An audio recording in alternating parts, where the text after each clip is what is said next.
जन जन की है यही पुकार, खान निसाहू अब की बार। जी हाँ, आपके अपने ग्राम पंचायत चौकिया के विकास के लिए आपके बेटे, आपके चहेते, आपके भाई खान निसाहू जी इस बार है मैदान में आप सभी के सम्मान में प्रधान पद के प्रत्याशी बनकर। गायक महेश मुर्मू। दुखिया लाचार सबके सुन है पुकार हो, दुखिया लाचार सबके सुन है पुकार हो। प्रधान बने है खान निसाहू भैया हमार हो, प्रधान बने है खान निसाहू भैया हमार हो, प्रधान बने है खान निसाहू।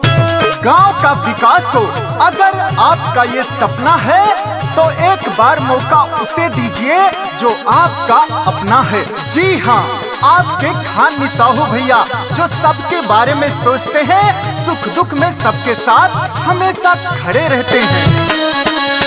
जीत के सजई है चाची सब के सपनवा भैया,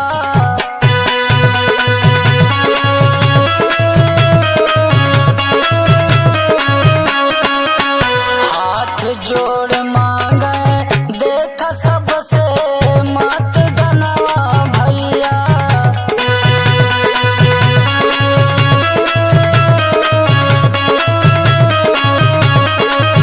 जीत के सजई है चाची सब के सपनवा भैया, हाथ जोड़ मांगे देखा सबसे मत धनवा भैया। मिटई है गरीबी सबके लई है रोजगार हो, मिटई है गरीबी सबके लई है रोजगार हो। प्रधान बने है खान निसाहू भैया हमार हो, प्रधान बने है खान निसाहू भैया हमार हो, प्रधान बने है खान निसाहू। तो चाचा चाची भैया बहनी याद रखना, किसी के लालच किसी के बहकावे में नहीं आना है। अब की बार अपना वोट और आशीर्वाद देकर भारी मतों से अपने भाई, अपने चहेते खान निसाहू जी को जिताना है, अपने ग्राम पंचायत चौकिया का प्रधान बनाना है। याद रहे, खान निसाहू। युवा जवान सब बाटे इनके साथ आवा हो,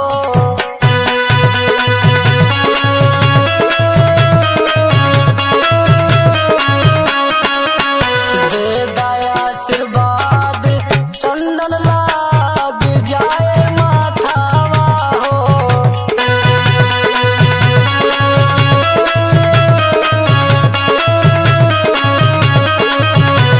युवा जवान सब बाटे इनके साथ आवा हो, दे दया आशीर्वाद चंदन लाग जाए माथावा हो। जनता के सेवा खातिर रही है तैयार हो,